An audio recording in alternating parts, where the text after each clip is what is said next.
A truck driver escapes serious injury after a crash near Holland. More on what happened, plus the battle between Jasper City officials and Beaver Lake residents has now intensified, and Purdue Extension intern Chelsea Brewer discusses family meals tonight on Inform. All of that and much more is up next here on the 18 WJTS News.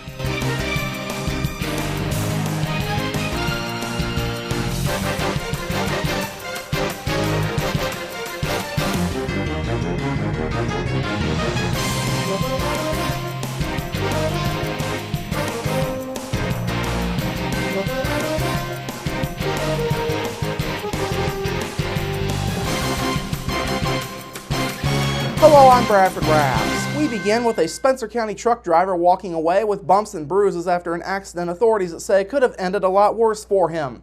Just before 10:15 this morning, Dubois County Sheriff's deputies were called to State Road 161 near Meridian Road, just north of Holland.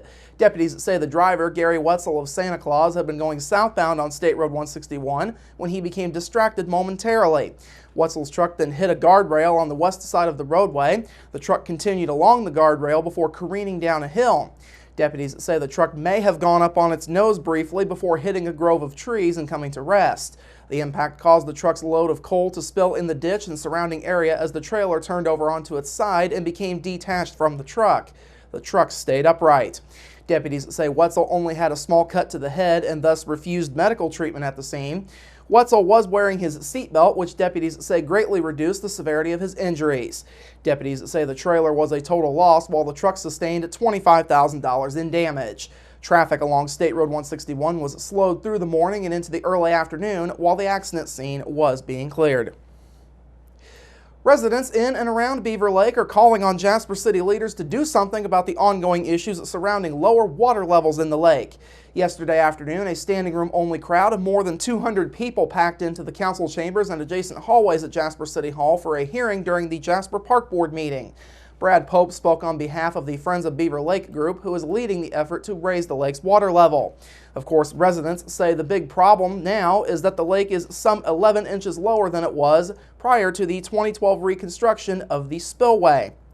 During a nearly half-hour presentation that was interrupted twice, Pope cited several reports to show that the engineering firms knew what the correct water level was supposed to be.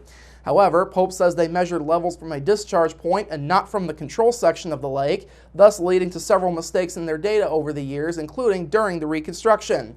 Pope also suggested that city officials either didn't know everything they claimed to know about the lake's water level, or they did know and covered up the mistakes that the engineers made. Pope and others are calling on Jasper's leaders to take responsibility, regardless of whether there was a cover-up or not. I've had to do a lot of work in the last couple of weeks, and I think now it's time for the city to come up with their plan and come back and negotiate with us, because ultimately if somebody made the mistake, which we know now is a fact, I think they should be held accountable for it. And ultimately I don't think the people, the donations we've raised, I don't think it should go to the dam project. However, I do want to see a lake management plan imposed, and I would encourage maybe the people at that time to give a portion of that money that they would have given to save the lake, maybe to a lake management fund, and we could kick off that. Meanwhile, Jasper officials restated their position that the lake is at the level that it should be. They also say any accusations of a cover-up are unfounded. Utilities General Manager Bud Hauersperger says the city has already done a lot of investigation into both the spillway and the current water level at Beaver Lake. He says what Pope told the park board just doesn't add up. We were under the impression that they were coming up with a plan as of our last meeting, and we really didn't know that they were going to attack us at tonight's meeting because we had pretty good conversations, and he pretty much told me, if we worked with them, that they would not attack us in this way. But obviously, he must have felt like we weren't trying to work with them, even though we've had multiple meetings. I don't think he was just happy with the amount of money that we were contributing to the project. Hauersperger says city officials were as transparent as they could be under state law about what has been going on with the water levels. The town of Ferdinand's recycling service is coming to an end. Last night, the Ferdinand Town Council heard that Monster Recycling asked to end its contract with the town due to heavy financial losses the company is facing.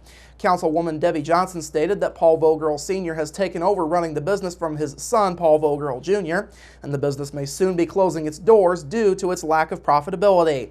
Monster will be ending its collection in Ferdinand immediately, thus they will not pick up recycling this upcoming Monday, as is the usual. Now, the town council voted to try and recoup $1,500 from Monster Recycling, along with the return of the recycling bins the town bought from Monster. Town Attorney Bill Schoenfeld stated the other option was to pursue recovering $9,000 in a breach of contract legal proceeding. However, Schoenfeld said it would be unlikely the town could recover the $9,000. The council praised Monster Recycling for its efforts in the town over the last 18 months, despite the bad ending. Town Council President Ken Seacard says officials would love to have another program like what Monster provided sometime down the road. You know, it kind of spoiled us in a way. All you had to do was walk out your front yard, put your recycle bin down, and they picked it up and carted it off, you know. Now we'll go back to, you know, myself, I'll use the county, you know, dumpsters and take my recycles out and stuff like that. You know, something would be better if we can find someone who would actually pick up in town for our people. Now, Monster Recycling has been open since November of 2013. The business is run out of a portion of the former Jasper Wood Products property that Vogel Sr. purchased back in 2012 for $30,000. And finally tonight, new leadership is in place for Kimble Hospitality. Earlier today, Kimble International officials announced that Courtney Smith has been promoted to serve as president of Kimble Hospitality. Smith is taking on responsibility for the whole Kimble Hospitality organization, including strategic direction, goals, growth, and driving share owner value. In a news release, Kimble International President and Chief Operating Officer Don Van Winkle says he's worked with Smith for many years and has always been impressed with her vision, leadership, decision-making, and ability to drive meaningful transformation. Van Winkle points to her energy, enthusiasm, and passion to everything that she leads. Meanwhile, Smith says she's excited and honored to have the opportunity to lead the talented Kimble Hospitality team. She notes the industry is strong and the company is well poised for continued growth. During a career spanning more than 25 years in hospitality, Smith has held roles in marketing, product development, sales, and service. She most recently served as Vice President of Marketing for National Office Furniture. All right, coming up after the break, a sunny local forecast and tonight's Inform with Chelsea Brewer. We're back after this.